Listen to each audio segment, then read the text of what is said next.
Hello students, आज जो topic हम लोग यहाँ डिस्कस करने वाले हैं वह है टिंडल इफेक्ट। टिंडल इफेक्ट कॉलोइडी विलयन की एक प्रॉपर्टी है जिसके बारे में हम लोग यहाँ पर आज पूरा डिटेल में सीखेंगे। सबसे पहले हम लोग यह देख लेते हैं कि टिंडल इफेक्ट हम लोगों ने अपनी लाइफ में देखा है। तो देखिए यहाँ पर दो इमेज हैं और इन दोनों इमेज में आप लोगों को टिंडल इफेक्ट शो होता हुआ दिखाई दे रहा है। जो ये स्कैटरिंग ऑफ लाइट यहाँ पर आपको दिखाई दे रही है दोनों इमेज में, यही है टिंडल इफेक्ट। ठीक, तो टिंडल इफेक्ट को सबसे पहले किसने देखा था? टिंडल इफेक्ट को सबसे पहले फैराडे ने देखा था। सबसे पहले फैराडे ने परीक्षित किया था टिंडल इफेक्ट को, बट इसका पूरा डिटेल में जो अध्ययन किया था वह टिंडल ने किया था। इसीलिए इसको जो नाम दिया गया है टिंडल इफेक्ट, वो टिंडल साइंटिस्ट के नाम पर दिया गया है। ठीक, तो अगर आपसे पूछा जाए कि टिंडल इफेक्ट को सबसे पहली बार किसने परीक्षित किया था, तो आंसर आप लोग फैराडे टिक कर कराएंगे, ना कि टिंडल। टिंडल ने इसके गुणधर्मों का पूरा डिटेल में अध्ययन किया था, इस इफेक्ट को पूरा डिटेल में जाना था, पर सबसे पहली बार देखा किसने था? फैराडे ने। ठीक, आइए हम लोग देखते हैं कि टिंडल इफेक्ट होता क्या है। देखिए, जब भी किसी कोलोइडी विलयन से होकर हम लोग प्रकाश किरण पुंज को गुजारते हैं, तो प्रकाश किरण पुंज का मार्ग प्रदीप्त दिखाई देने लगता है, चमकने दिखाई देने लगता है। इसी घटना को हम लोग टिंडल इफेक्ट कहते हैं। तो हम लोग यहाँ पर समझते हैं किस तरीके से हो रहा है। देखिए, ये है फ्लैश लाइट जो कि यहाँ से प्रकाश को उत्सर्जित कर रही है। यह येलो कलर का जो यहाँ पर प्रकाश आपको दिखाई दे रहा है, यह उत्सर्जित होता हुआ प्रकाश है। ठीक, और यहाँ पर सॉल्यूशन रखा हुआ है और इससे आगे यहाँ पर mixer of water and milk रखा हुआ है जो कि कोलोइडी विलयन है। जो कि क्या है? कोलोइडी विलयन। कोलोइडी विलयन। तो हम लोग देख रहे हैं जैसे ही हम लोग यहाँ पर लाइट इंसिडेंट कर रहे हैं, तो सॉल्यूशन से होकर जब वो लाइट पास हो रही है तो इसका मार्ग प्रदीप्त होता हुआ हमें दिखाई नहीं दे रहा है, चमकीला हमें दिखाई नहीं दे रहा है। तो जब मार्ग प्रदीप्त दिखाई नहीं दे रहा है तो दैट मीन्स वह वास्तविक सॉल्यूशन है।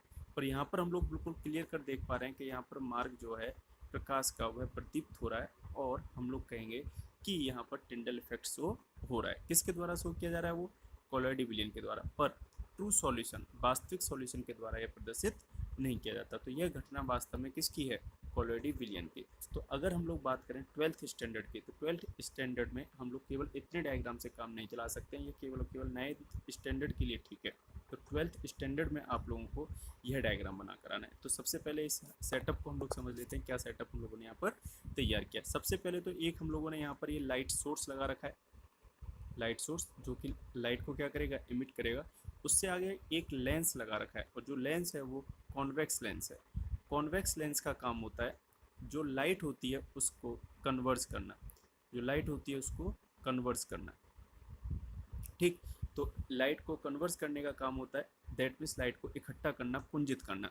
और इसके आगे यहाँ पर कोलोइडियल सॉल्यूशन रखा हुआ है। इसके लंबवत यहाँ पर जो प्रकाश किरण पुंज हम लोग भेज रहे हैं उसके लंबवत हम लोगों ने एक माइक्रोस्कोप, सूक्ष्मदर्शी लगा रखा है, जिसकी सहायता से हम लोग यह देखेंगे क्या उसका मार्ग प्रदीप्त हो रहा है या नहीं हो रहा है। तो देखिए, जब हम लोग यहाँ से लाइट इंसिडेंट करते हैं तो कॉन्वेक्स लेंस के द्वारा उन लाइट को, प्रकाश को एक जगह पर क्या किया जाता है? कन्वर्स किया जाता है, इकट्ठा किया जाता है। तो इकट्ठा कराया गया यहाँ पर इस तरीके से इसको। ठीक है, पर जैसे ये कोलोइडी विलयन से होकर गुजरता है तो यहाँ पर जो पार्टिकल्स हैं, यहाँ पर जो कोलोइडी विलयन के पार्टिकल्स हैं वह इस प्रकाश के मार्ग को प्रदीप्त कर देते हैं, प्रकाश के मार्ग को प्रदीप्त कर देते हैं, जिसे माइक्रोस्कोप से देखने पर हमें यह चमकीला दिखाई देता है। माइक्रोस्कोप से देखने पर हमें चमकीला दिखाई देता है, और इसी घटना को हम लोग क्या कहते हैं? टिंडल इफेक्ट कहते हैं। तो यह चीज़ आप लोगों को समझ में आई कि यहाँ पर किस तरीके से हो रहा है। तो इसी के आधार पर हम लोग यहाँ पर डेफिनेशन लिखेंगे। तो डेफिनेशन में हमको क्या लिखना है?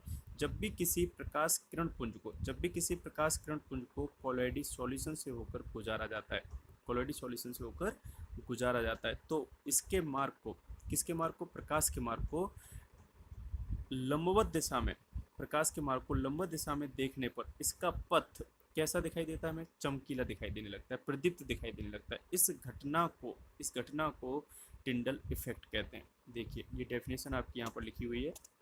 जब किसी प्रकाश किरण पुंज को कोलोइडी विलयन से होकर गुजारा जाता है तो प्रकाश के मार्ग को कोलोइडी विलयन में लंबवत देखने पर प्रकाश का मार्ग प्रदीप्त दिखाई देता है। प्रदीप्त का मतलब चमकीला दिखाई देता है। इस घटना को टिंडल प्रभाव कहते हैं। अब हम लोग यह जान लेते हैं कि टिंडल प्रभाव हुआ क्यों। ठीक है, यह चीज़ हमें जाननी है। देखिए, नेक्स्ट आपको इस इमेज में दिखाई दे रहा है कि जब ये प्रकाश किरण पुंज यहाँ पर था तो यहाँ पर जो कोलॉइडिक कण थे यह उनसे टकराया हुआ। तो प्रकाश किरण पुंज जब इन कोलॉइडिक कण से टकराता है तो क्या होता है, देखिए यहाँ से ये आपतित प्रकाश आ रहा है और ये इससे टकराया, टकराने के बाद कोलॉइडिक कण इस प्रकाश किरण पुंज को अवशोषित कर लेता है। कोलॉइडिक कण इस प्रकाश किरण पुंज को क्या कर लेता है, पहले अवशोषित करने के बाद यह कोलॉइडिक कण अपनी सतह से छोटी छोटी तरंगदैर्घ्य के रूप में इस अवशोषित प्रकाश को उत्सर्जित करता है। इसी घटना को हम लोग स्कैटरिंग कहते हैं। इसी घटना को हम लोग क्या कहते हैं, स्कैटरिंग कहते हैं। जो स्कैटरिंग इसमें सबसे अधिक होती है वह आपतित प्रकाश की डायरेक्शन के लंबवत होती है। अगर मान लेते हैं हम लोग आपतित प्रकाश इस डायरेक्शन में, तो स्कैटरिंग सबसे ज़्यादा जो आपको दिखाई देगी वो लंबवत डायरेक्शन में दिखाई देगी। इसीलिए हमने यहाँ पर लंबवत डायरेक्शन में ही माइक्रोस्कोप लगा रखा है, जिससे कि हमें यहाँ पर बिल्कुल क्लियर कट प्रकाश का मार्ग चमकीला दिखाई दे। तो यहाँ पर आपको कारण समझ में आया कि प्रकाश का मार्ग यहाँ पर चमकीला में क्यों दिखाई दिया, क्योंकि जब वह प्रकाश को कोलॉइडिक कण क्या कर रहे थे, अवशोषित कर रहे थे, तो तुरंत उसके साथ साथ ही वह उस अवशोषित प्रकाश को छोटी छोटी तरंगदैर्घ्य के रूप में उत्सर्जित भी कर रहे थे। जब वह उत्सर्जित करने लगा तो वह प्रकाश को क्या कर रहा है, एक तरीके से फैला दे रहा है। और प्रकाश को जब फैला दे रहा है तो सबसे अधिक फैलाव किस दिशा में कर रहा था, लंबवत दिशा में। तो लंबवत दिशा में माइक्रोस्कोप लगाकर देखने पर हमें प्रकाश का मार्ग चमकीला दिखाई देने लगा। अब अगला क्वेश्चन यह राइज होता है कि कौन से बिलियन टिंडल इफेक्ट शो करेंगे। तो टिंडल इफेक्ट की उसे हम लोग शर्त भी कह सकते हैं। तो टिंडल इफेक्ट की शर्तें, टिंडल इफेक्ट कौन से बिलियन शो करेंगे, शर्तें। तो देखिए सबसे पहली शर्त क्या है, जो भी आप लोग बिलियन लोगे उसमें प्रावस्था जो है, प्रावस्था के जो कण हैं, प्रावस्था के कण का जो व्यास है, प्रावस्था के कण का जो व्यास है और आपतित प्रकाश जो है उसकी तरंगदैर्घ्य में बहुत अधिक अंतर नहीं होना चाहिए। बहुत अधिक अगर अंतर है वहाँ पर तो वह आपको टिंडल इफेक्ट शो नहीं करेगा। दैट मीन्स कण का जो व्यास है और आपतित प्रकाश की जो तरंगदैर्घ्य है लैम्डा, उनमें अंतर अधिक नहीं होना चाहिए, उनमें अंतर अधिक नहीं होना चाहिए। पहली शर्त यह है, अंतर अधिक नहीं होना चाहिए। देखिए जो वास्तविक बिलियन है, वास्तविक बिलियन में कण का व्यास क्या हो जाता है, छोटा हो जाता है। किसकी तुलना में, आपतित जो प्रकाश है उसकी तरंगदैर्घ्य की तुलना में, इसीलिए वहाँ पर टिंडल इफेक्ट शो नहीं होता है। सेकंड पॉइंट, जो दूसरी शर्त है, आपको पता है कोलॉइडी बिलियन में दो प्रावस्थाएं होती है, एक होती है परिक्षिप्त प्रावस्था और एक होता है परिक्षेपण माध्यम। तो परिक्षिप्त प्रावस्था व परिक्षेपण माध्यम, अगर ये दोनों अलग अलग प्रकार के कण हैं तो इनके दोनों के अपवर्तनांक भी क्या होंगे, अलग अलग होंगे। तो परिक्षिप्त प्रावस्था व परिक्षेपण माध्यम दोनों के अपवर्तनांक के परिमाप में अंतर अधिक होना चाहिए। यहाँ पर अंतर हमें क्या चाहिए, अधिक चाहिए, जबकि पहले वाली शर्त में हमें अंतर क्या चाहिए था, अधिक नहीं होना चाहिए। यहाँ पर नहीं शब्द पर जोर देना और यहाँ पर अंतर अधिक होना चाहिए, इस बात पर जोर देना है। ठीक है, जितना अंतर अधिक होगा टिंडल इफेक्ट आपको उतना ही स्पष्ट दिखाई देगा। तो ये हो गई आपकी कोलॉइडी बिलियन में जब भी टिंडल इफेक्ट शो होता है तो क्या क्या आपको शर्तों का पालन करना पड़ेगा, तभी ये आपको टिंडल इफेक्ट शो होता हुआ दिखाई देगा। इसीलिए वास्तविक बिलियन में शो नहीं हो रहा था। ठीक, अब अगला इसके उपयोग के बारे में हम लोग बात कर लेते हैं कि इसके क्या क्या उपयोग हैं। देखिए सबसे पहला उपयोग क्या है, वास्तविक बिलियन और कोलॉइडी बिलियन में अगर आपको अंतर स्पष्ट करना है तो आप लोग टिंडल इफेक्ट की सहायता से कर सकते हो। किसकी सहायता से, टिंडल इफेक्ट। ठीक है, तो सबसे पहला उपयोग यही है कि वास्तविक बिलियन व कोलॉइडी बिलियन में अंतर स्पष्ट करने में या विभेद करने में। आइए कैसे, देखिए वास्तविक बिलियन की अगर हम लोग बात करें तो यह समांगी बिलियन होता है या समांगी मिश्रण होता है, समांगी मिश्रण, और रियल में ये समांगी होता है, इसीलिए इसके नाम के आगे लगा हुआ है वास्तविक। ठीक है, जबकि कोलॉइडी बिलियन की अगर हम लोग बात करें तो कोलॉइडी बिलियन दिखने में समांगी मिश्रण होता है।